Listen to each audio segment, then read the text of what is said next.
Bigla na lang napaluha ang lalaki nang makita ang pulubing nanlilimos at pinagtatabuyan. Dahil lang baho ng mga to. Pero bakit nga kaya? Halimos po. Pambili lang po namin ng tinapay. Kanina pa po kami hindi kumakain eh.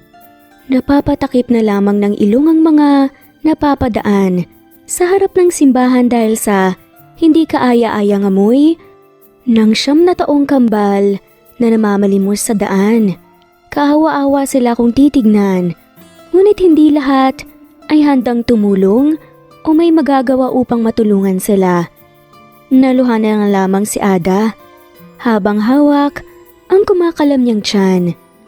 Habang pinapanood naman ni Eros ang kanyang kaawa-awang kapatid, napatingin siya sa isang maliit na tindahang malapit sa kanila.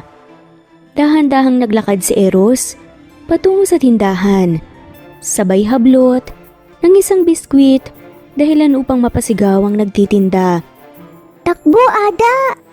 Sigaw ni Eros sa kanyang kakambal sabay hawak sa palapulsuhan nito upang hindi ito mawala sa pagtakbo. Ilang sandali pa, ang dalawang bata na buwis buhay na tumatakbo para lamang sa isang biskwit ay bumagsak sa kalsada matapos mabangga ang isang matangkad na lalaking mukhang kagagaling lamang sa loob ng simbahan. Sorry po! Sigaw ni Eros sa kaagad silang bumangon ng kanyang kapatid upang tumakbo. Napaawang ang bibig ni Aidan matapos ang kakaibang nararamdaman niya matapos makabangga ang dalawang batang pulubi. Hindi na nga siya nagpaligoy-ligoy pa at agad siyang bumaling sa kanyang driver. Neil, habulin natin yung dalawang bata. Tarantang sabi ni Aidan sa kaagad na sumakay sa kanyang kotse. Hindi naman naging mahirap ang paghabol sa kambal dahil sa liit ng kanilang bias. Hinarang nila ang daraanan ng mga kambal dahilan upang mapaupo na nga lamang sila sa lupa at umiyak. Sorry po! Hindi ko na po uulitin! Umiiyak na sad ni Eros habang hawak ang kamay ng kanyang kapatid na umiiyak din. Sinenyasan ni Aidan na tumigil ang ginang na galit matapos itong dumating sa kanilang kinaroroonan. Lumuhod si Aidan sa lupa. Walang alinlangan na hinawi ang mahabang buhok ni Eros. Pati na rin si Ada. Matapos niyang tignan ng ilang segundo ang mga bata, bigla na nga lamang naluha si Aidan. Sir, nag-aalalang sabi ni Neil. Ano pang hinihintay mo dyan? Tulungan mo sila. Pakakainin natin sila sa malapit na restaurant. Agad na saad ni Aidan sa kinabutan ng 1,000 ang ginang na may-ari din ng tindahan. Nagpasalamat pa nga ito at tuwang-tuwa na umalis. Takot na takot ang magkapatid habang nakasakay sa kotse ni Aidan. Teka, saan niyo po kami dadalhin? Matapang na tanong ni Eros. Napangiti lamang si Aidan. Tulad ng sabi ko, kakain tayo. Mukhang gutom na gutom kayo eh. Kaya mo nagawa yun. Hindi nyo kailangan matakot. Ihahatid ko kayo sa bahay nyo pagkatapos nyong kumain. Nagkatinginan ng magkapatid at parehong napangiti. Dumating sila sa isang restaurant at agad na umorder si Aidan ng maraming pagkain para sa kambal. Sige na, kumain na kayo. Dahan-dahan lang at baka mabulunan kayo. Marahang sabi ni Aidan. Nagsimula na ngang kumain ng kambal. Alanganin pa nga sila nung una. Ngunit nung matikman nila ang pagkain, ay dire-diretso nilang kinain ng mga pagkaing nasa hapag hanggang sa maubos ang mga ito. Nahihiya naman silang napainom ng tubig. Anong pangalan nyo? Tanong ni Aidan sa kanila. Eros po, siya naman po si Ada. Sagot ni Eros. Hindi mawari ng magkapatid kung bakit puno ng pangungulila ang mga tingin sa kanila ng lalaking hindi pa nga nila nakikilala. Salamat po sa pagkain at sa pagtulong po sa amin kanina. Sad naman ni Ada. Walang anuman, basta wag nyo nang uulitin. Nasaan ba ang mga magulang nyo? Tanong ni Aidan. Nagkatinginan ng magkakambal sa kamalungkot na napayuko. Si mommy po nasa bahay. Yung daddy naman po namin, hindi na po namin alam kung saan eh. Si nanay po nagtatrabaho raw po sa ibang bansa. Kumunot ang noo ni Aidan matapos marinig ang sinabi ni Eros. Kung ganun, bakit kayo nandito? Nasa kalsada at namamalimos. Hindi naman nakasagot ang magkakambal at napatingin lamang sa isa't isa. May gusto pa ba kayong kainin? Gusto niyo bang mag-uwi para sa bahay niyo? Pag-iiba ni Aidan ng topic. Hindi na po, nakakahiya naman po eh. Sad naman ni Eros ngunit ngumiti na nga lamang si Aidan at kusa ng umorder ng pang-take out nila. Habang nasa daan papunta sa tinitirhan ng mga bata, ramdam ni Aidan ang bilis ng pagtibok ng kanyang puso. 6 na taon na nang sabay na mawala sa kanya ang kanyang asawa at kambal na anak. May nangyaring isang malaking pagsabog sa ospital na siyang kumitil sa buhay ng maraming pasyente at nurse nung araw na yun. Ngunit naniniwala si Aidan na buhay pa ang kanyang asawa at mga anak. Sa loob ng 6 na taon, walang tigil sa paghahanap si Aidan para sa kanyang nawawalang mag-iina. Kahit na nagmumukha na nga siyang isang baliw sa paningin ng kanyang pamilya. Samantala, nang makita ni Aidan ang magkakambal kanina, nakaramdam siya ng lukso ng dugo. Hindi niya nasaksihan ang paglaki ng kanyang mga anak. Ngunit, nang tignan niya ang mga muka ng kambal kanina, naluha na nga lamang si Aidan nang makitang kamukhang kamuka ng kanyang asawa, ang mga bata. Nakarating sila sa harap ng isang munting barong-barong sa bahay. Dikit-dikit din ang mga bahay sa isa't isa, kaya naman alinlangan pa ang driver ni Aidan na papasukin siya sa loob ng eskinita. Napayuko pa ang 2 lalaki dahil sa liit ng bahay. Sa loob nito ay bumungad sa kanila ang ingay ng mga nagsusugal na babae at lalaki. At kasama na nga dito ang ina ng mga bata na kamukhang-kamukha nga rin ng asawa ni Aidan na si Sofia. Sofia? Emosyonal na saad ni Aidan. Maging ang driver niyang si Neil ay nagulat nang makitang babaeng kamukhang-kamukha ng dati niyang amo. Ang dating asawa ni Aidan. Anong Sofia ka dyan? Nakahit ka ba ng kung ano ha? Anong pangalan ko? Singhal ni Ann sa kamarahas na bumaling sa kanyang mga kalaro sa Tong Eats. Nangdadaya ka ba? Matapang na tanong pa nga ni Ann sa kanyang katabi. Anong nandadaya? Talo ka lang kung ano-anong ginagawa mong palusot, akin na yan. Asar ng kanyang kalaro sa kakinuha ang natitirang 50 pesos ni Ann sa mesa. Lintik naman Umalis na nga kayong lahat dito, alis na. Inis na sabi ni Ann at agad namang nagsialisa ng mga kalaro niya. Nang sila na lamang ang naiiwan sa loob ng munting bahay, bigla na nga lamang inilahad ni Ann ang kamay niya sa harap ng kambal. Samantala hindi naman makapaniwalang napaatras si Aidan matapos masaksihan ang pagkakaiba nila Ann at Sofia na lubusan niyang minahal noon. Si Sofia ay malambing, mahinhin, maintindihin at maingat sa bawat salitang binibitawan niya sa ibang tao. Pero si Ann, para siyang maskulado, parang Amazona kung makakilos. Nagulat na nga lamang siya nang biglang saad sa kanya ni Ann. Ano bang pakay mo dito sa bahay namin? Hindi mo ba talaga ako kakilala o nagpapanggap ka lang? Tanong ni Aidan. Kung kilala kita, kanina pa kita sana kinausap. Katwira naman ni Ann. Nasaan ang asawa mo? Kumunot ang noo ni Ann dahil sa tanong ng lalaki. Bakit mo naman kailangan malaman? Saka, bakit ka nagtatanong ng tungkol sa buhay ko? Close ba tayo? Napayo ko na lamang si Aidan. Sigurado akong ikaw si Sofia. Hindi maaaring coincidence lamang ang lahat ng pagkakahawig nyo. Marahang hinawakan ni Neil ang balikat ng kanyang amo.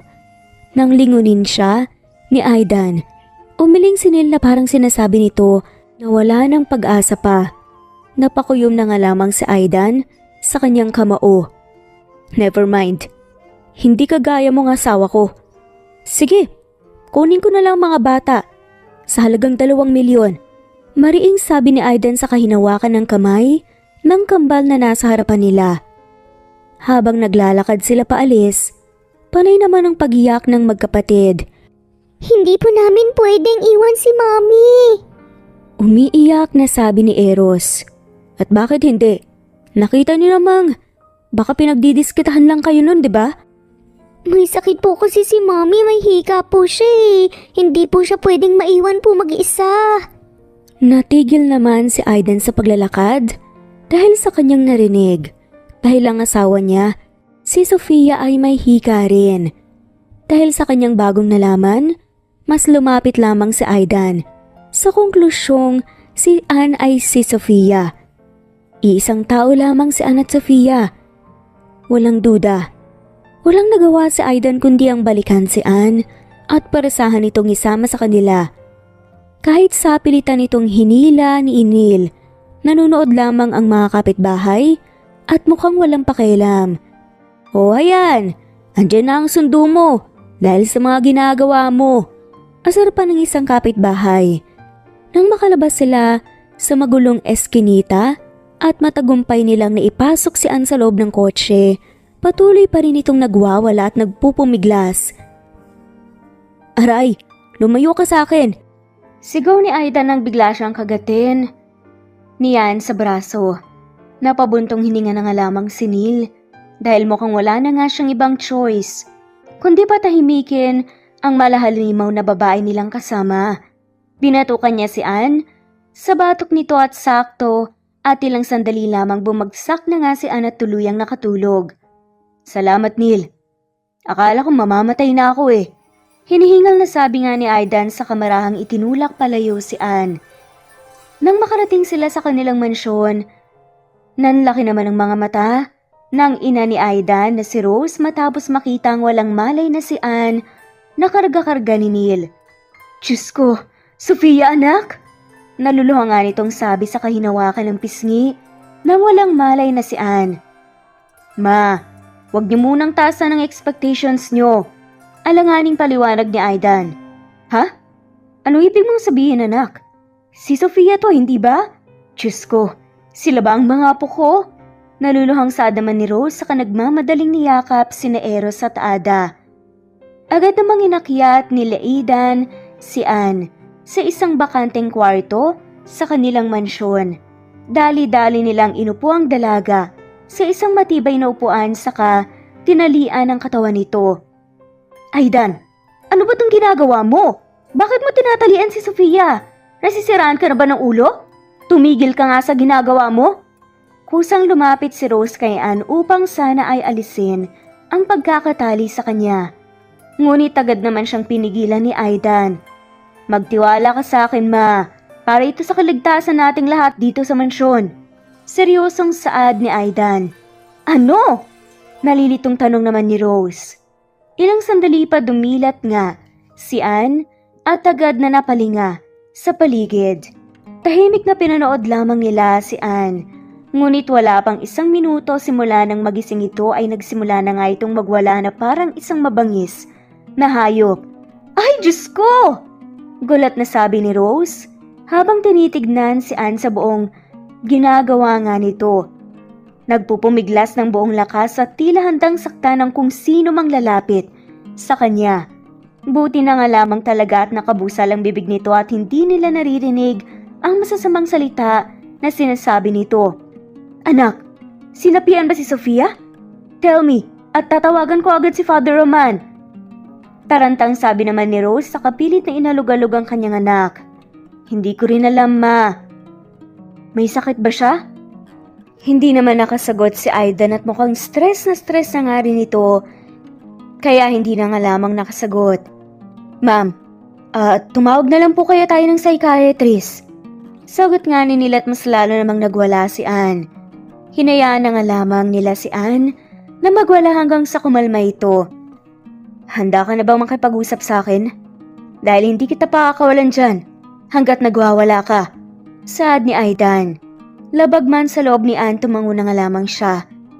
Lumapit sa Aidan upang alisin ang busal sa bibig ni Ann. Ano ba kasi talagang kailangan mo sa akin? At bakit ba Sofia kayo ng Sofia? Hindi nga ako si Sofia. Inis na sabi naman ni Ann. Si Sofia. She's my missing wife. At nagsilang din siya ng kambal na anak. Gusto ko lamang mag-conduct ng DNA test para matapos ng lahat ng haka-haka kong to. Pangako, kung hindi ikaw ang asawa ko, ibabalik kita sa kung saan kita kinuha. At bibigyan kita ng pera para sa gulong na gawa ko. Pero ang mga bata, hindi ko na sila ibabalik sa'yo. Basta't iba ang 2 milyon na pinangako mo para sa kanila. Saad naman ni Ann na muntikan na ngang maging dahilan ng pagkatake ng puso ni Rose. Pero hindi nila alam.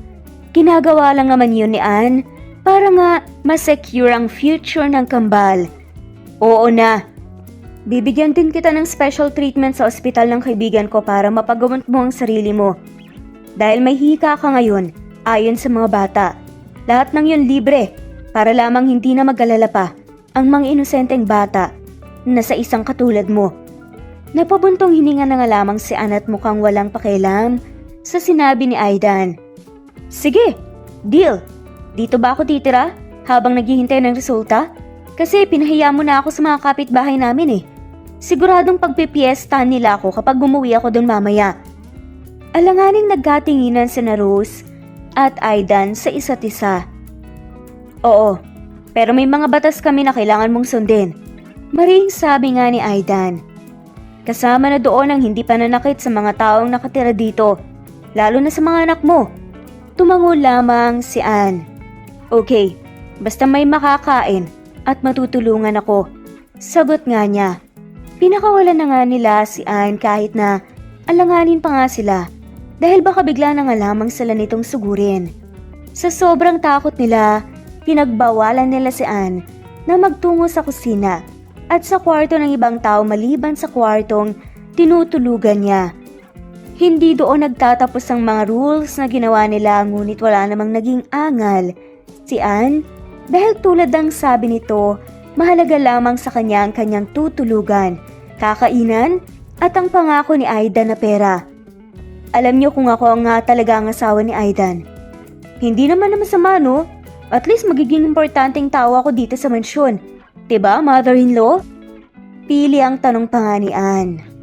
Napahinga ng malalim si Rose, sakay binaba ang mga papeles na kanyang binabasa. Napapunas na nga lamang siya ng kanyang salamin habang panay ang buntong hininga. Kung mangyayari man, baka 1 buwan akong magkaka-appointment sa psychiatrist ko para lamang matanggap na ikaw talaga at si Sofia ay iisa. Sagot naman ni Rose na siyang dahilan ng pagtawa ni Ann. Bigla namang pumasok si Ann sa library at naabutan niya si Rose na nagbabasa ng mga papeles. Hindi naman magawang palisin ni Donya si Ann dahil wala naman sa rules na bawal itong pumasok sa library. Mahal na mahal niyo po talaga ang Sofia na yun, no? Kita ko rin pong puno-puno ng pictures niya yung kwarto niyo. Hindi pa ako pumapasok doon ha. Nakikita ko lang talaga ang mga picture niya sa tuwing napapadaan ako at bukas sa mga kwarto niyo. Sad nga ni Ann. Napahinga ng malalim si Rose at agad na bumalot ang lungkot sa kanyang mga mata. You know what? Sofia was an angel sent for us. Siya ang muling nagbigay buhay sa pamilya namin noong mga panahong muntikan na naming isuko ang lahat. Lalo na ang anak ko na si Aidan. Pagkatapos mawala ang daddy niya at bumagsak ang sales ng mga kumpanya namin 10 years ago, si Sofia ang nagpanatiling matatag kay Aidan. Hindi niya iniwan ang anak ko, kahit na maaari kaming maghirap noong mga panahong yun. Napatango nga si Ann sa kwento ni Rose. Ibang-iba nga siya sa akin. Siguro lumaki siyang mayaman kaya hindi siya natatakot na maging mahirap. Kasi hindi niya pa naranasan. Hindi kagaya ko. Kaya ganito ko katuso. Katwiran pa nga ni Ann. Alam mo Ann, magpaluto ka na lang ng mga pagkain sa katulong, busy ako at hindi ako makapag-focus dahil ang dami mong tanong sa akin. Sad pa nga ni Rose saka bumaling sa kanyang mga binabasang papel. Lumabas na lamang si Anne nang may pilyang mga ngiti.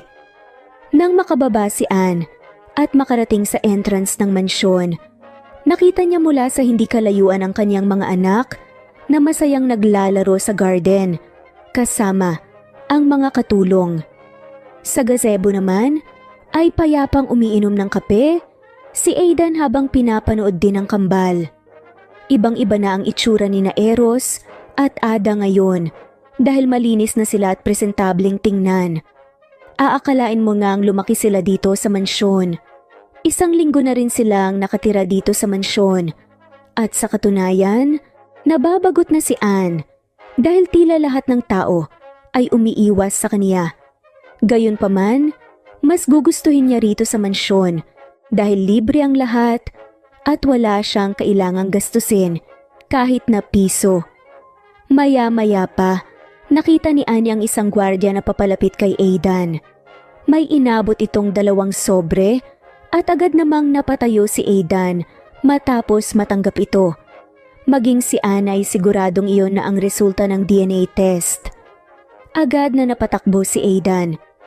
Inalalayan naman ng mga katulong ang kambal, kaya naman agad na sumunod si Anne patungo sa library kung nasan si Rose. Doon, nagtipon-tipon sila upang sabay-sabay na alamin ang resulta.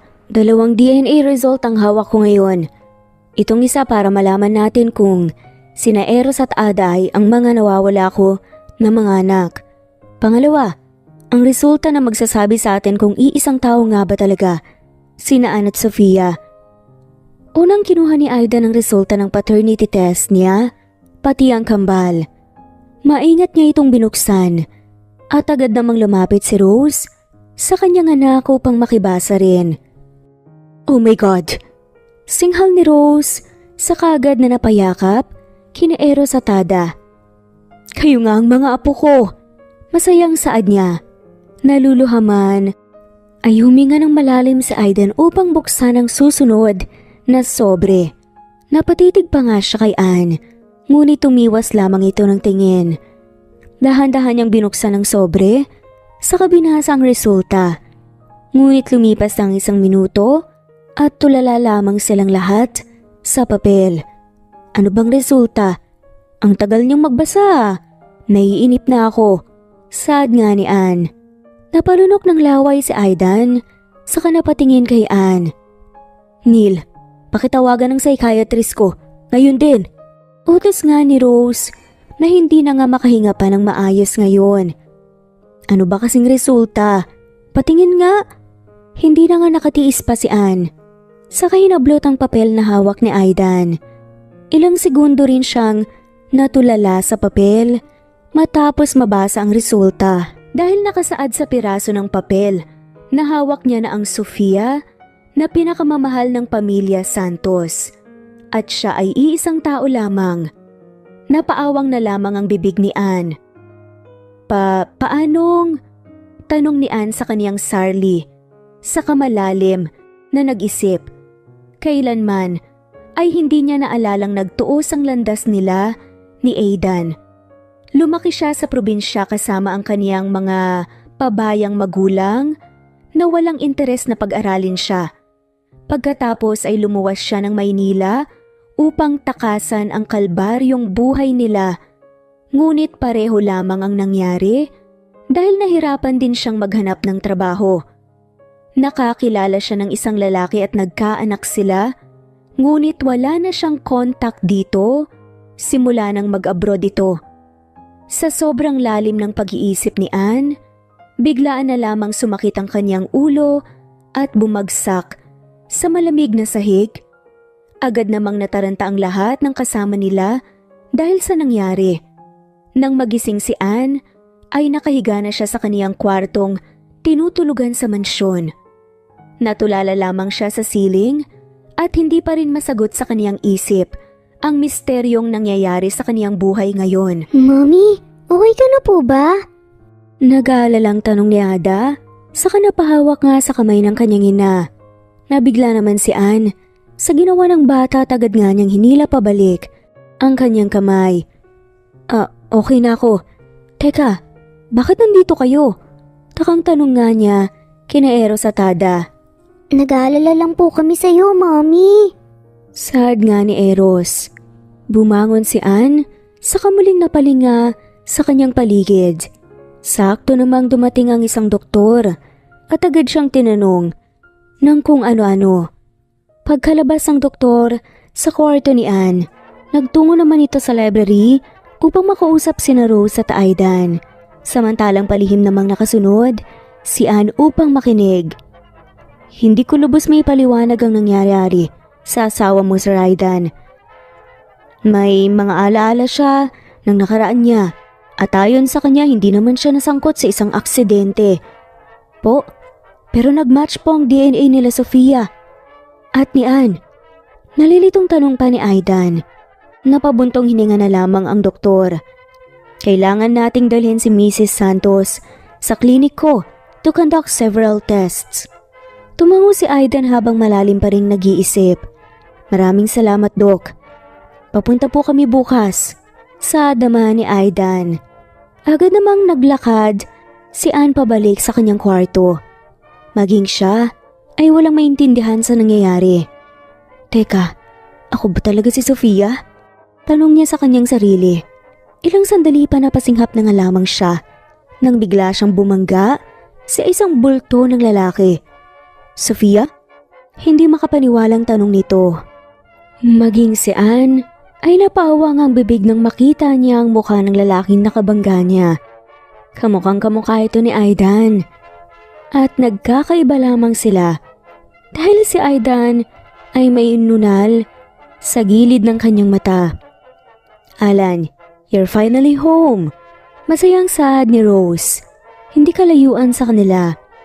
Hindi naman maalis ang tingin ni Alan kay Anne sa kabila ng pagtawag ng kanyang ina. Masayang lumapit si Rose at Aidan sa kanilang kinaroroonan. Anong nangyayari? Is she Sofia? Bakit parang hindi niya kayo nakikilala? Takang tanong ni Alan sa kanyang kakambal. Mahabang kwento, anak. Ipapaliwanag namin sa iyo habang nagtsatsaa tayo. Ipahahanda ko sa mga katulong ang tea table. Masayang sabi ni Rose sa nagmamadaling umalis. Sofia, Anne, may masama ka bang nararamdaman? Marahang tanong nga ni Aidan. Umiling lamang si Anne. Wala. Okay lang ako. Saad niya sa kadire-diretsong lumakad palayo sa magkakambal. Bumuntong hininga sa Aidan habang pinapanood si Anne na paalis. Are you okay? Ano ba talagang nangyari? Marahang tanong nga ni Alan sa kanyang kakambal. Malungkot na napangiti si Aidan. Sumunod na tayo kay Mama. Ipapaliwanag namin ang lahat. Saad niya. Tumango naman si Alan at sumunod lamang kay Aidan. Nang makabalik si Anne sa kanyang kwarto, nagulat siya nang makita ang kanyang mga anak na nag-aayos ng kanyang kama. Anong ginagawa niyo? Mommy, gusto lang po namin kayong samahan dito dahil baka po sumakit po ulit yung ulo niyo eh. Inayos na rin po namin ang kama niyo para mas maging komportable po kayo. Nakangiting sabi pa ng batang si Ada. Napaupo na nga lamang si Anne sa kanyang kama. Saka napatingin sa dalawa na anak. Sa isang linggong pagtira nila dito sa mansyon, kapansin-pansin ang pagtaba ng magkakambal. Baka mamaya sabihin nila inuutusan ko kayo. Saad pa ni Anne ngunit ngumiti lamang ang kambal. Hindi po, nagsabi na po kami kay Daddy na sasamahan ka na po namin dito. Sagot naman ni Eros. Bakit nag-aalala pa rin kayo sa akin? Hindi ba dapat mag-focus na lang kayo sa bago niyong buhay? Miyembro kayo ng isang mayamang pamilya. Simula ngayon, magagawa niyo na ang lahat ng gusto niyo nang wala ako. Imbes na sagutin ang kanilang ina, ngumiti lamang ang kambal, saka hinawakan ng kamay ng babae. Sabi po ni Daddy sa amin dapat ka raw po naming tulungan at hindi pabayaan. Ikaw lang pong nag-iisang mommy namin eh. Inosenteng sagot pa nga ni Ada. Hindi na nga nakasagot pa si Anne. Matapos marinig ang mga sinabi ng kanyang anak at makita ang mga inosente nilang ngiti, sa kanya sa kabila ng lahat ng kakulangan niya bilang kanilang ina. Kahit na lumipas na ang ilang araw, hindi pa rin lubos matanggap ni Anne ang mga katotohanang naungkat simula nang magtuos ang landas nila ni Aidan. Habang nakatayo sa malaking picture frame kung saan naroon si Aidan kasama ang kanyang asawang si Sofia na mukhang nakunan noong kanilang kasal, hindi maiwasan ni Anne na mapatingin kay Sofia na puno ng sigla at pagmamahal ang mga anak. Ang lalim ng iniisip mo ah. Napalingon si Anne sa kanyang tabi nang bigla na nga lamang lumitaw si Alan na siyang nakatitig rin sa parehong picture frame. The way you look at Sofia, para kang nagluluksa. Nakangiting saad ni Alan. Hindi pa ba pareho yan? Parang patay na rin naman siya, diba? Dahil wala nang Sofia na minahal ng lahat sa mansyon na to. Para na rin siyang namatay dahil pagkatapos ng ilang taon ng paghahanap niya sa kanya bumalik nga siya pero ibang pagkatao na. Sad nga ni Anne. Ngumiti lamang si Alan kay Sofia. But deep inside, you're still the same Sofia. Sad pa nga nito. Napakunot noo si Anne. Paano ka naman nakakasiguro? Paano kung nawawalang kambal niya lang pala ako? Tulad ng sabi ko, hindi ako nagka-amnesia. Hindi rin ako nasangkot sa kahit na anong aksidente noon. Umiling lamang si Alan. Naisip na namin ang possibility na yan. Kaya ipinaimbestiga na nga namin ang background ni Sofia. However, wala kaming masyadong nahanap na tungkol sa'yo bilang Anne. Napakamot na nga lamang ng ulo si Anne dahil lalo na naman siyang nalilito dahil sa usapan nila ni Alan. Alam mo, mabuti pang magkape na lang muna kayo. Sige, maiwan na kita. Sad nga ni Anne sa kamarahang tinapik ang braso ni Alan bago umalis. Nagtungo nga si Anne sa kusina upang magkape tulad ng kanyang sabi. Ngunit habang tahimik niyang sinisimsim ang kanyang kape, bigla na nga lamang dumating si Aidan. Na bihis at mukhang bagong ligo pa dahil lagad na kumalat sa kusina ang mabango nitong amoy. Magbihis ka, may pupuntahan tayo. Sad ni Aidan. Kumunot ang noo ni Anne. Pupuntahan natin ang probinsyang kinalakihan mo. Alam mo pa naman siguro kung saan ang lugar na yon, di ba? Tanong ni Aidan. Oo, pero ayokong bumalik doon. Singhal naman ni Anne. At bakit naman? Marahang tanong ni Aidan habang nakakrus ang kanyang mga braso. Pinalayas na ako ng mga magulang ko. Hindi na ako babalik doon. Sad pa nga ni Anne. Bumuntong hininga sa Aidan. Kailangan mong makipagtulungan sa akin, Anne.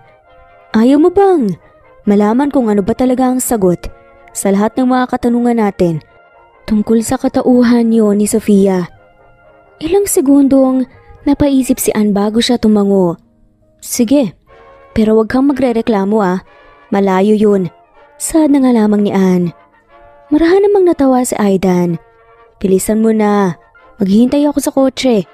Sad niya sa kaumalis sa kusina. Mabilis namang nagbihis si Anne at nagtungo kay Aidan. Hindi pa man sila nakaabot ng isang oras sa biyahe, humihikab na nga si Anne dahil sa antok. Nakakaantok naman. Wala ka bang kahit na anong pa-music dyan? Tanong nga ni Anne. Sa kakusang nagpatugtog ng isang malakas na musika. Napatakip naman si Aidan sa isang parte ng kanyang tenga dahil sa lakas ng metallic na musika. Ano ba yan? Parang pang-adik naman yung tugtog mo. Reklamo nga ni Aidan sabay palit sa musikang pinatugtog nga ni Anne.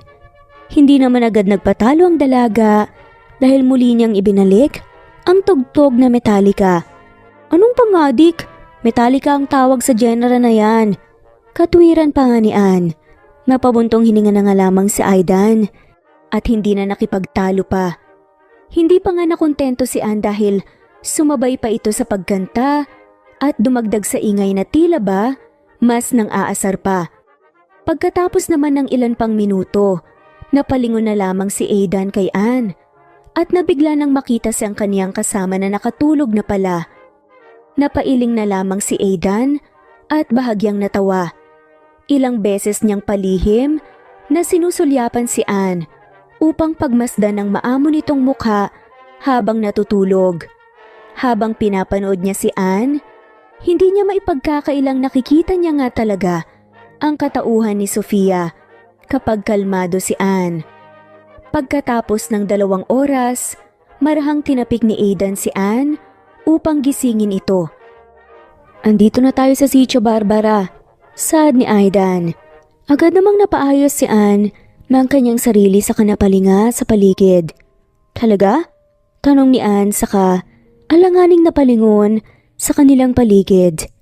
Lumabas si Aidan upang pagbuksan si Anne ng pinto, habang si Anne naman ay panayang paglingon sa paligid. "Dito tayo," saad ni Anne. Matyagang sinundan ni Aidan si Anne sa kabila ng kakaibang kinikilos nito. Ilang sandali pa natigilan ng dalaga sa isang malaking lote na bakante. "Teka," nalilitong saad ni Anne sa kanapalingon kay Aidan. "Dito yung bahay namin," saad niya sabay turo sa bakanteng lote. "Pero wala namang nakatira dyan ah. Mukhang hindi rin tinayuan ng kahit na ano," saad ni Aidan. Sakto namang napadaan ang isang ali na nagbebenta ng bibingka.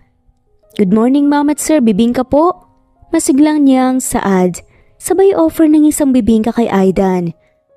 Pwede po bang magtanong? Nasaan na po ba yung dating nakatira dito, Ale? Ano pong nangyari sa bahay nila? Bakit wala na po?" Sunod-sunod na tanong naman ni Anne. "Ha? Naku, wala naman pong nakatira dyan, ma'am eh. Matagal na pong bakante ang lote na yan," sagot ng matanda. "Sigurado po ba kayo?" tanong ulit ni Aidan. "Opo, dito na po lumaki sa barangay na to. Simula nung pagkabata ko kaya siguradong sigurado po ako," sagot ng matanda kay Aidan. Nagkatinginan naman sina Aidan at Anne matapos marinig ang sagot ng matanda.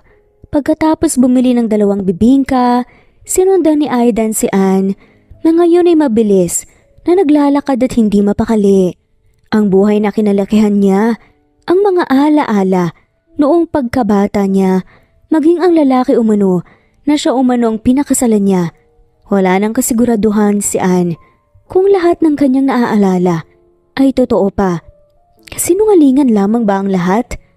"Anne, teka, saan ka pupunta?" pangulit ni Aidan habang nakasunod kay Anne.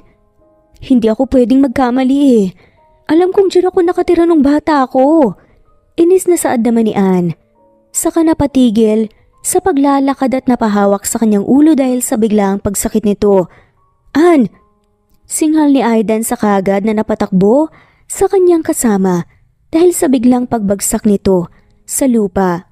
Nang muling imulat ni Anne ang kanyang mga mata, nasa loob na nga sila ng kotse at dumidilim na ang paligid. "Mabuti naman at gising ka na. Kumain ka muna dito," wika ni Aidan sabay abot ng isang mangkok ng mainit na lomi. Napalingon naman si Anne sa labas ng bintana kung saan napagtanto niya na naharap-harapan na nga sila na nasa restaurant. "Ande, diretso tayo kay Doc ngayon para sabihin itong nangyari. Baka makatulong ito sa diagnosis sa'yo," kalmadong sabi naman ni Aidan. "Uuwi na ako. Ayoko nang ipagpatuloy itong ginagawa natin."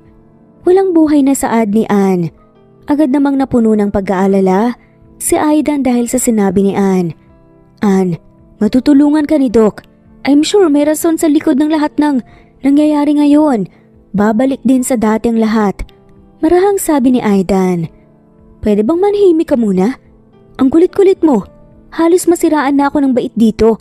Tapos ikaw nakafocus pa rin sa diagnosis na yan?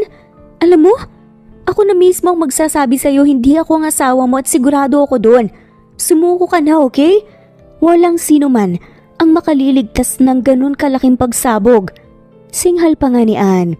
Hindi naman nakasagot si Aidan, ngunit bakas ang lungkot na namuo sa mukha nito.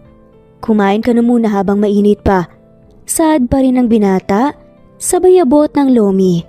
Wala namang nagawa si Anne kundi ang tanggapin ito at simulang kumain dahil kumakalam na rin ang kanyang tiyan. Pagkatapos kumain ni Anne, agad siyang bumiyahe pa uwi sa pag-asang kakayanin pa nilang makabalik sa mansyon bago lumalim ang gabi. Sa kasamaang palad, hindi ito nangyari at napagdesisyonan na nga lamang nila na magpalipas ng gabi sa hotel. Ano? Isang kwarto na lang ang bakante?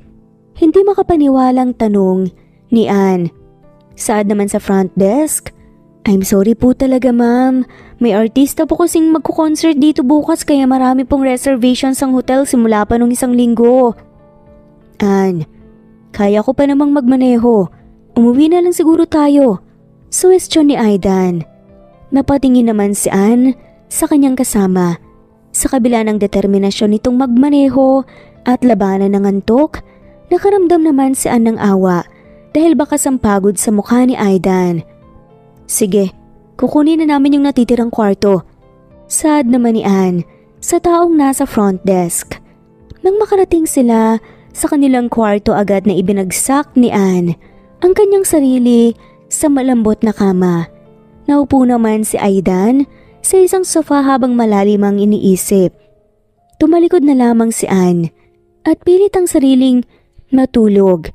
Ngunit sa kabila ng ilang minutong pagpikit, hindi pa rin siya nagtagumpay.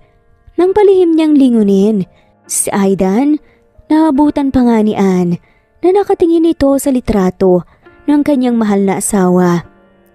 Sorry sa sinabi ko kanina. Saad ni Aidan dahilan upang mapalingon si Aidan sa kanyang gawi. Napangiti lamang si Aidan. Saka muling ibinaling ang kanyang tingin sa litrato na kanyang hawak. Pero sana wag ka nang umasa. Dahil kung hindi naman talaga ako si Sofia, masasaktan ka lang ulit. At doble pa. Saad ni Anne. Iniisip mo bang basta na lang kitang susukuan? Tanong naman ni Aidan. Naupo si Anne sa kanyang kama upang mas maayos na makaharap ang kanyang kausap. Hanggat walang matibay na ebidensyang magsasabi na hindi ikaw si Sofia, maniniwala at maniniwala ako na ikaw ang asawa ko. At gagawin kong lahat ng makakaya ko para sa'yo, sa ayaw at sa gusto mo. Saad ni Aidan, saka ngumiti. Dahil kahit na anong anyo ka pa, basta't ikaw ang parehong Sofia na hinarap ko sa altar, mamahalin kita at ituturing na isang asawa. Aalamin ko kung ano ba talaga ang nangyari 10 years ago. Ewan ko sa'yo, pagod ka na siguro, matulog ka na nga. Natatarantang saad na lamang ni Anne sa kaagad na itinago ang kanyang sarili sa loob ng kumot. Napahawak naman siya sa kanyang dibdib dahil sa lakas at bilis ng tibok nito. Umaga na nang muling buksan ni Anne ang kanyang mga mata. Agad silang naghanda ni Aidan pabalik sa mansyon at nang makarating sila ay si Aidan agad ang sumalubong sa kanila. Saad pa nga ni Alan, bakit hindi mo sinabing pupunta kayo sa probinsya ni Anne? Singhal nga nito dahilan upang magtaka sina Anne at Aidan. Sinabi ko kay Mama, bakit ka ba nagkagalit? Nagtatakang tanong ni Aidan. Bigla namang natauhan si Alan dahil sa tanong ng kanyang kakambal. Nakakasama lang kasi ng loob eh. Nung nakita niyo ulit, si Sofia at ang mga pamangkin ko, walang balita na dumating sa akin. Tapos ngayon, malalaman kong hindi na naman ako informed sa mga plano niyo ni Mama. Paliwanag ni Alan. Hindi ka namin sinabihan dahil alam naming busy ka sa mga negosyo mo.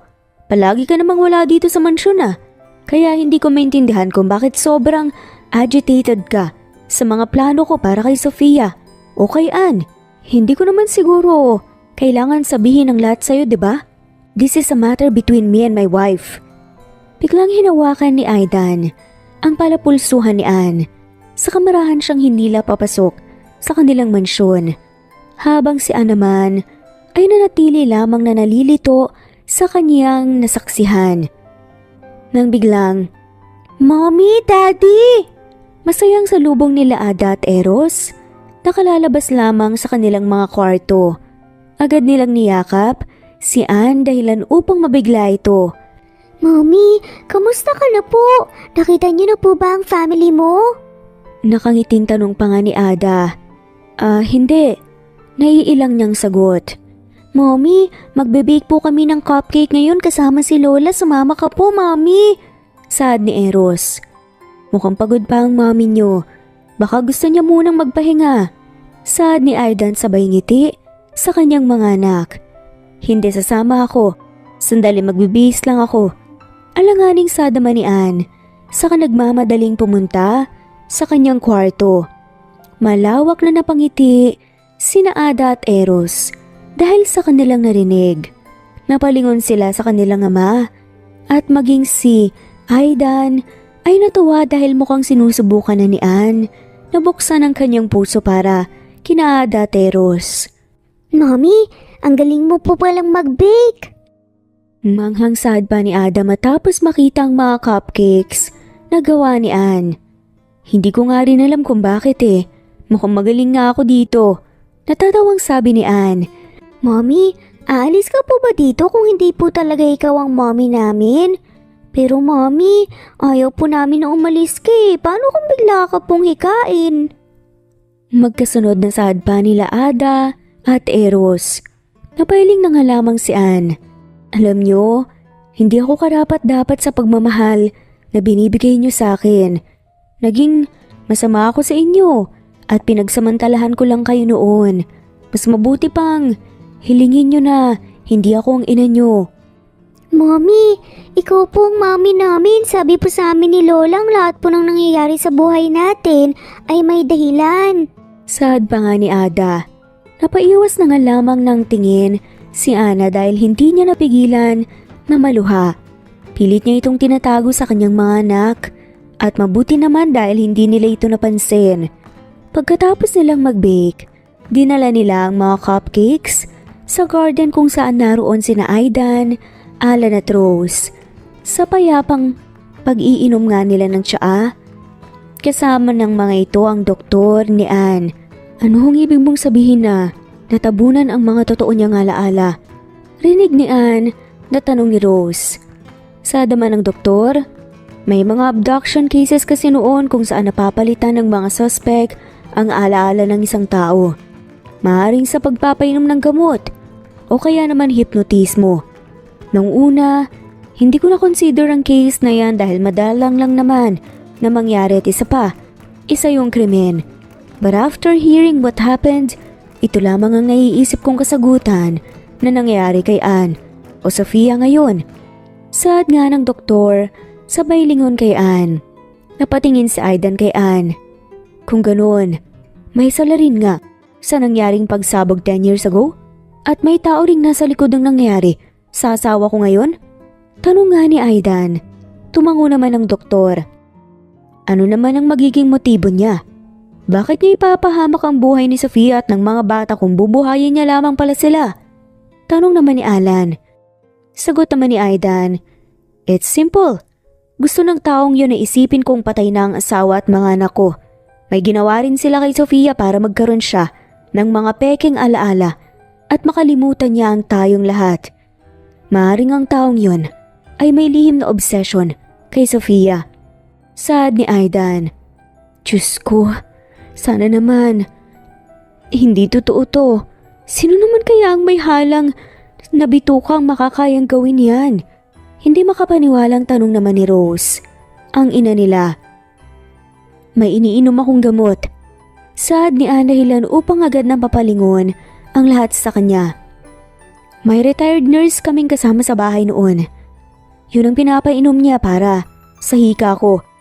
Pero bigla na lamang siyang nawala na parang isang bula last month.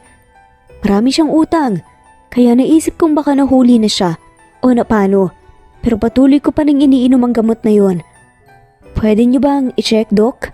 Saad ni Ann. Tumango ang doktor at agad naman silang nagsipunta sa kwarto ni Ann. Ipinakita ni Ann ang lalagyan ng kanyang gamot. Base sa label, talagang panghika nga ito. Pero i-examine namin ang mga laman nito. For now, wag ka munang uminom ng mga gamot na to. Saad ng doktor. Paano po kung biglang atakihin si mommy ng hika?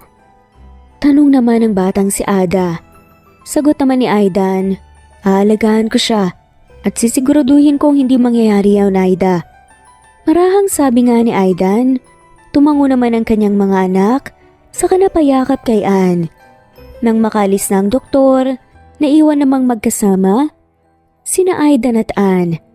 Maraming salamat sa pakikipag-cooperate. Marahang sabi ni Aidan. Napaiwas naman ng tingin si Ann at pilit pa ring umaakto na walang pakialam. At least quits na tayo. Para lang yan sa mga masasakit. Na nasabi ko sa iyo kahapon. Katwira ni Ann na siyang tinawanan lamang ni Aidan. Habang tumatagal, palapit na tayo sa katotohanan. Saad ni Aidan sa kanaupo sa tabi ni Ann. Simula nang mangyari ang aksidente, hindi namin nahanap ang bangkay ng asawa at ng mga anak ko. Pero marami ring bangkay na na-identify dahil sa lakas ng pagsabog. Pero araw-araw pumupunta ako sa simbahan at lumuluhod habang taimtim na nagdarasal na ibalik ang asawa ko sa akin na sana buhay pa siya at tulungan ako ng Diyos na mahanap siyang muli dahil hindi ko kayang mabuhay nang wala siya. Marahang inabot ni Aidan ang kamay ni Ann. Walang oras na hindi ko hinihiling at ipinagdarasal sa Diyos na sana ikaw nga si Sofia. Pero paano kung hindi nga ako ang asawa mo? Tanong ni Ann na may bahid ng lungkot ang boses. Magiging masaya pa rin ako sa pagkakataong nagkasama tayo. Just like Sofia noong dumating ka dito sa mansyon, nabigyan mo rin ng kulay ang mga buhay namin sa ibang paraan. Teka, insulto ba yan? Tanong ni Ann sabay ismid. Natawa naman si Aidan at napailing. Hindi sagot niya sa kanatawa na lamang. Ilang sandali pa ay napatayo na nga si Ann, saka pumamewang sa harap ni Aidan. Basta kung hindi nga akong asawa mo, yung pangako mong 2 milyon, wag mong kakalimutan at may isa pa sana akong hiling. Saad pa nga ni Ann. Ano yun? Kunot noong tanong ni Aidan. Payagan mo pa rin akong bisitahin sina Ada Teros paminsan-minsan Saad ni Ann sa kanapaiwas pa ng tingin. Mahinang napangiti si Aidan. Oo naman, saad pa niya. Nagpatuloy ang pag-iimbestiga sa lahat ng mga lead na hawak nila. Hindi gaanong nakakasagap si Ann ng balita dahil masyadong pribado ang ginagawang investigasyon ni Aidan. Sa takot na baka nasa tabi-tabi lamang nila ang salarin sa lahat ng nangyari 10 years ago. Hanggang sa isang araw, nakatanggap na lamang si Ann ng isang tawag mula kay Aidan. Ann, alam na namin kung sino ang may gawa ng lahat. Alam na namin ang lahat ng nangyari 10 years ago. Seryosong saad nga ni Aidan. Agad namang binalot ng kaba si Ann dahil sa seryosong boses ni Aidan. Napayuko na nga lamang siya at malungkot na ngumiti. Mukhang kumpirmado nang hindi nga talaga siya si Sofia. Pauwi na ako dyan. Sasabihin ko ang lahat pagkarating ko. Sina Ada Teros, please. Huwag mo silang ilalayo sa'yo kahit na anong mangyari. Saad ni Aidan. Pero Aidan, safe naman kami dito Pero bakit ganyan ka magsalita? Ano bang nangyayari? Tanong ni Ann. Gayon pa man hindi na nasagot pa ni Aidan ang tanong ni Ann dahil bigla na nga lamang naputol ang kanilang pag-uusap. Agad na napatakbo si Ann papunta sa office ni Rose, ngunit naabutan lamang niya na nagbabasa ng libro ang Donya. Nasaan po sina Ada Teros? Tanong ni Ann. Kaalis lang kasama si Alan. Nangungulit kasi kanina na gusto nilang bumili ng ice cream. Kalmadong sagot ni Rose. Hindi mawari ni Ann kung bakit parang mas lalo siyang kinabahan matapos marinig ang sagot ng Donya. Ayaw niyang pag-isipan ng masama ang isang tao na wala namang maling ginawa sa kanya. Ngunit talagang may nararamdaman nga si Ann na hindi tama. Agad na dumiretso si Ann sa garahe at ginamit ang isang kotse na pagmamay-ari ni Sofia. Sa katunayan nang ibigay ito sa kanya ni Aidan, wala siyang balak na gamitin ito at mas gusto niya pang ibenta na lamang ang kotse pagkatapos niyang makaalis sa mansyon. Palihim na sinundan ni Ann ang kotse ni Alan nang bigla na namang kumirot ang kaniyang ulo dahilan upang mapatigil siya sa gitna ng daan. Simula nang tumigil si Ann sa pag-inom ng gamot niyang panghika, Mas dumalas ang pagsakit ng kaniyang ulo at kung ano-ano na lamang ang kaniyang napapanaginipan. Ngunit ngayon, hindi normal ang sakit ng ulo na nararamdaman ni Anne. Napahiyaw na lamang siya sa sakit. Hoy, gusto mo bang mamatay? Bakit dito ka nagpa-park sa gitna ng daan? Inis na sigaw ng isang driver kay Anne. Ilang segundong nakatulala lamang si Anne sa malayo. Tila wala sa kanyang sarili. Pasensya na po. Saad niya sa kabahagyang yumuko. Agad na pinaandar ni Anne ang kanyang kotse habang tuloy-tuloy lamang ang pagtulo ng kanyang mga luha.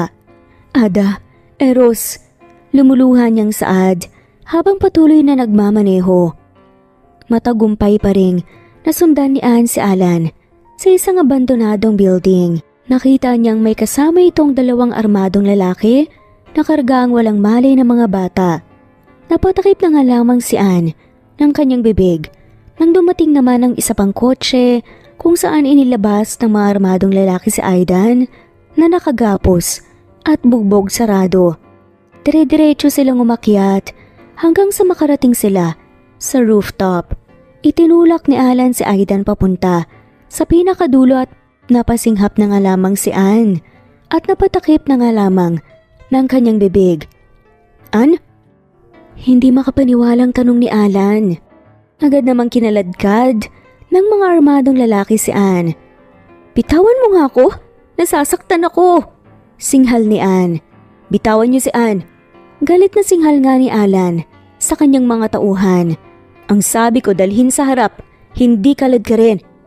Napalunok naman saan ang kanyang laway sa kanapatingin kina Eros at Ada na wala pa ring malay. Si Aida naman hindi makapagsalita dahil nakabusa lang kanyang bibig. Parang nakita nito na kinaladkad din pati ang mga bata dahil ang dungis-dungis ng mga damit ng mga to. Anong ibig sabihin nito? Tanong ni Anne. Bumuntong hininga sa Alan. Pasensya na kung kailangan mo itong makitaan. But believe me, ginagawa ko to para sa'yo, para sa atin. Saad ni Alan sabay sipa sa kanyang kakambal. Hindi na ikaw si Sofia. Ikaw na si Anne. Kaya naman hindi mo na kailangan pa ang lalaking ito sa buhay mo, okay? Ang dating Sofia ang mahal niya, hindi ikaw. Ako ang totoong nagmamahal sa'yo, Anne. Ibibigay ko sa'yo ang lahat ng gusto mo. Saad ni Alan. Sinaktan mo ba ang mga bata? O sasaktan mo ba sila? Tanong nga ni Anne. Napangiti si Alan sa kalumapit kay Anne upang hawakan ang kamay nito. Guguluhin lang naman natin ang buhay nila. Kapag may ginawa silang hindi maganda, nakahanda ng lahat ng kailangan natin papunta sa States. May bahay na tayo doon. Ililipat na dapat kita pero nabalitaan ko na lang na nasa mansyon ka na namin. Teka, ikaw din bang nagpasabog sa ospital 10 years ago? Ano ba talagang nangyari noon? Tanong ni Anne.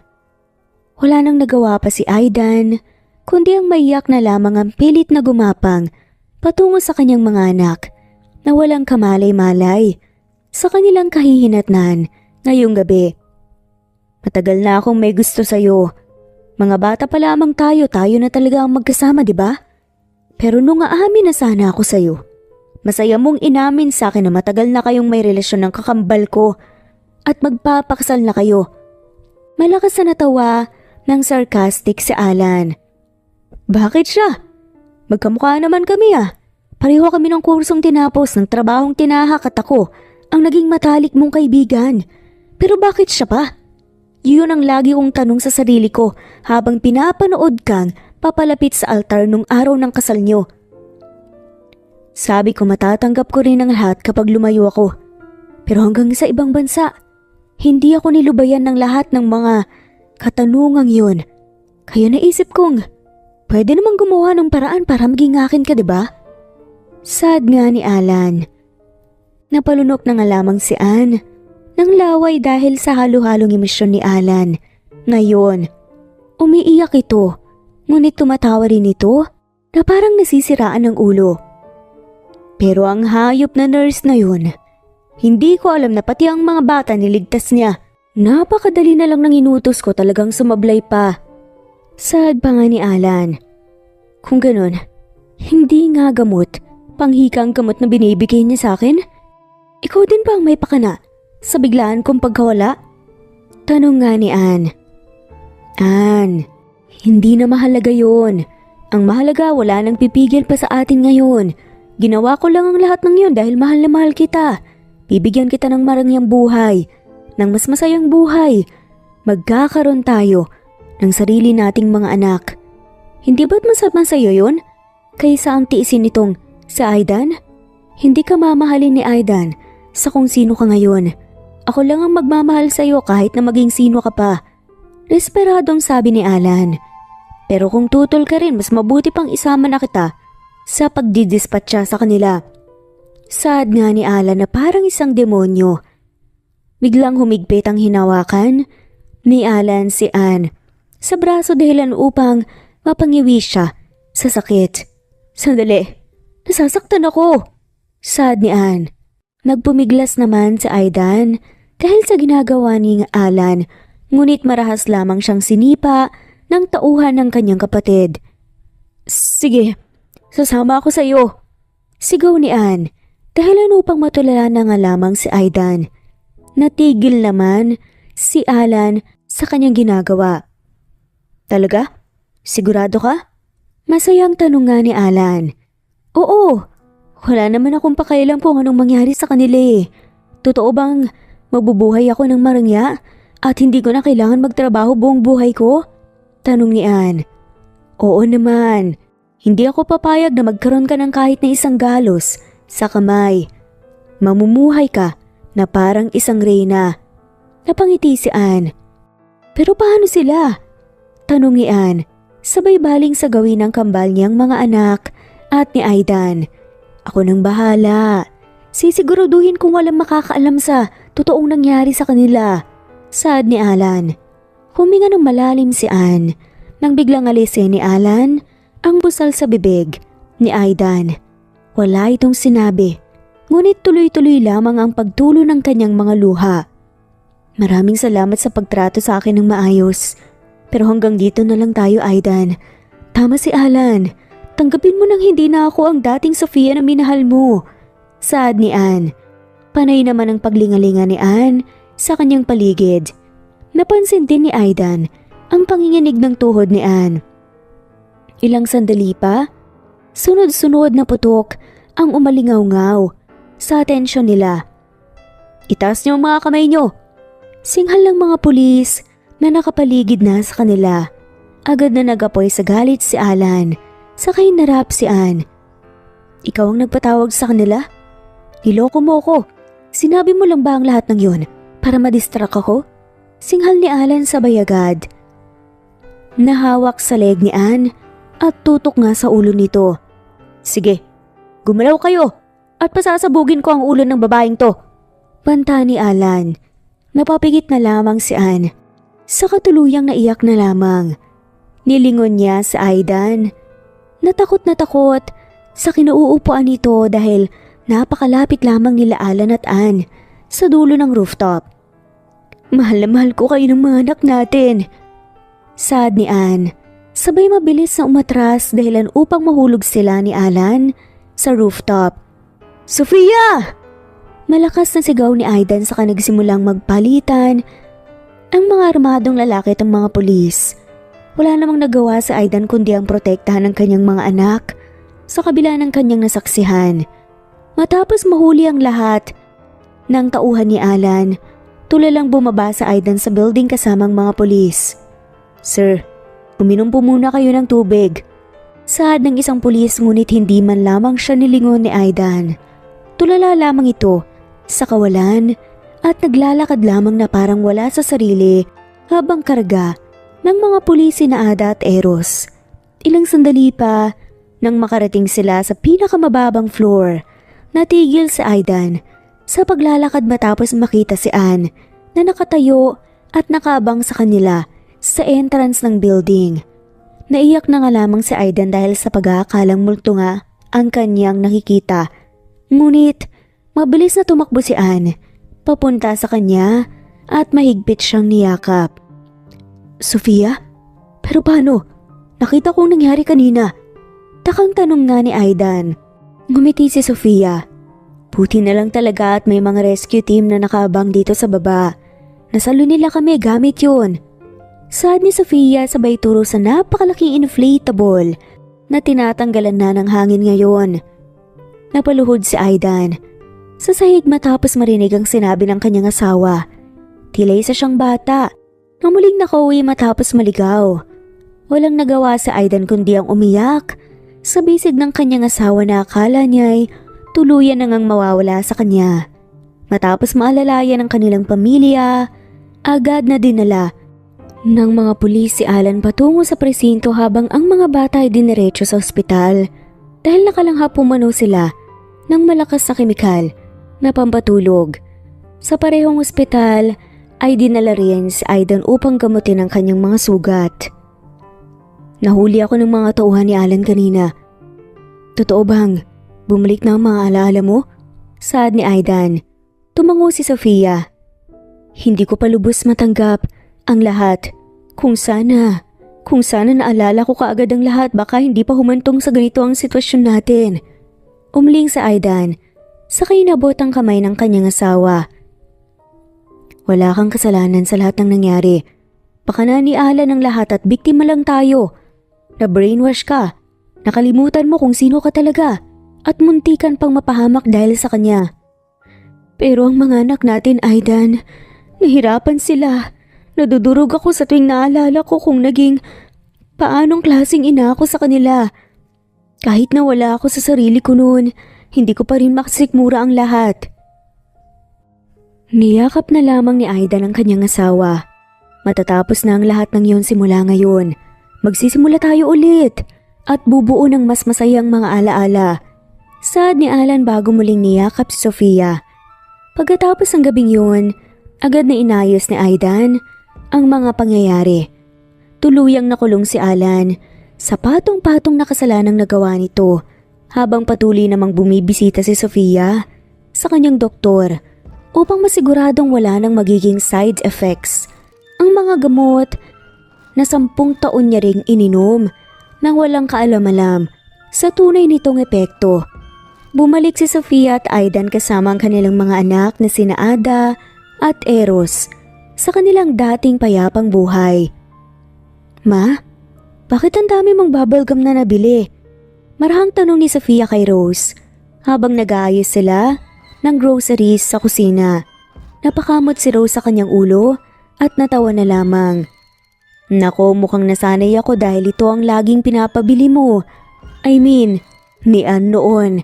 Mahilig ka kasing ngumuya ng bubblegum na parang isang gangster eh. Natatawang sagot na nga lamang ni Rose habang napapailing. Napangiti na nga lamang si Sofia. Namimiss niyo po ba si Ann? Tanong pa niya. Napangiti lamang si Rose. Alam mo, araw-araw ko namang kasama si Sofia at si Ann eh.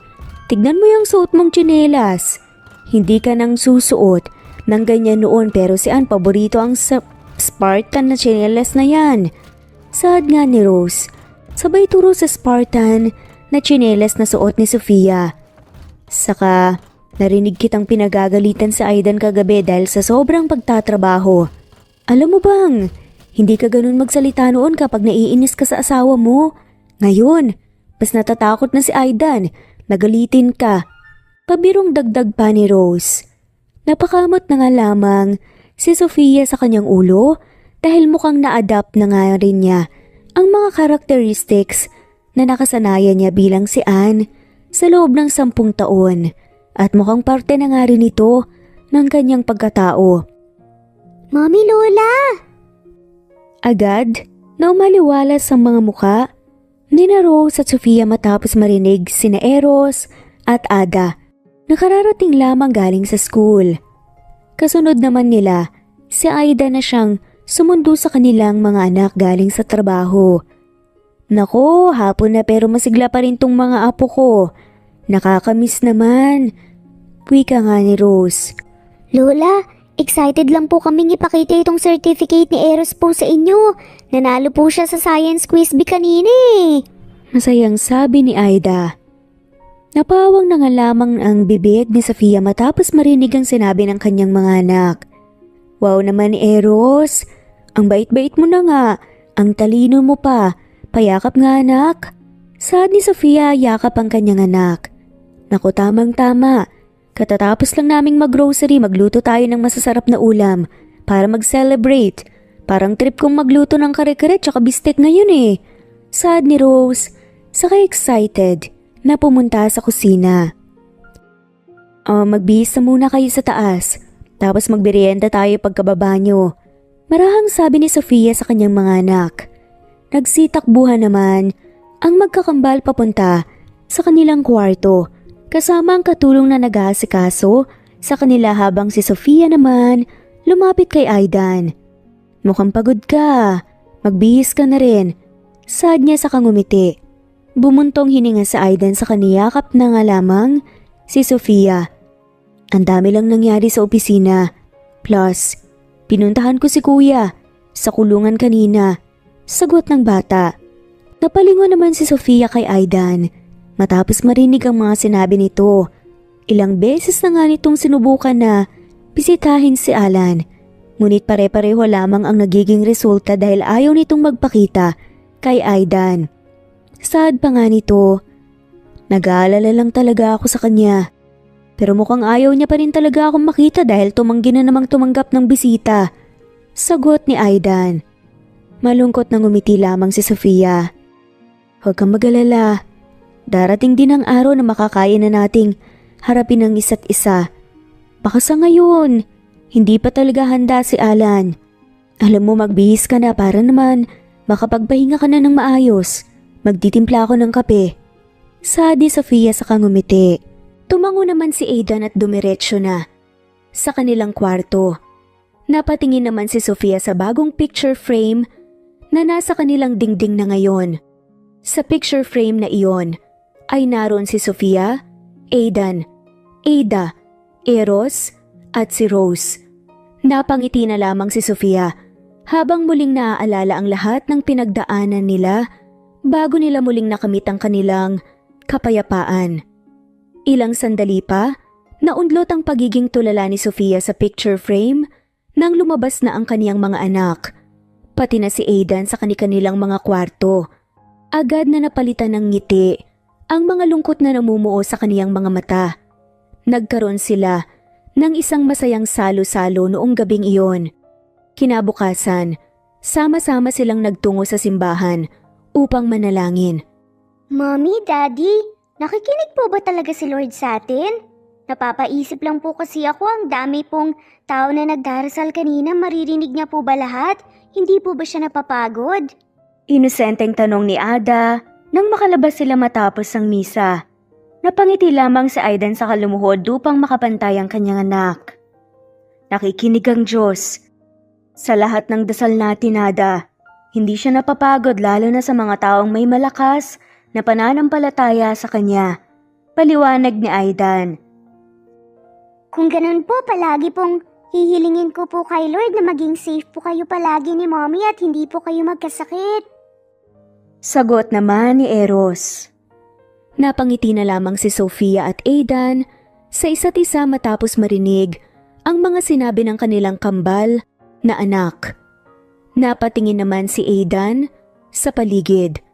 Saka muling naalala na dito rin, sa harap ng parehong simbahan niya, nakita sina Eros at Ada noon, na siyang naging simula ng muling pagkakabuo ng kaniyang pamilya.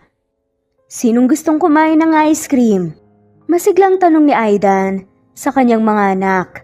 Agad namang napataas ng kamay sina Ada at Eros. Maging si Sofia ay excited na napangiti. Ano pang hinihintay natin? Tara na! Saad nga ni Aidan dahilan upang magtakbuhan ng magkapatid at masaya naman nilang sinundan ng mga bata habang hawak ni Aidan ang kamay ng kanyang mahal na asawa. Hindi masasabi ni Aidan at Sofia na perpekto na ang kanilang pamilya. Hanggang ngayon, marami pa rin silang inaayos, kabilang na ang kanilang mga sarili upang mas maging mabuting magulang sila sa kanilang mga anak. Sa kabila nito, walang takot nilang hinaharap ang kahit na anong sitwasyon dahil alam nilang hindi sila pababayaan ng may kapal at kasama nila ang isa't isa.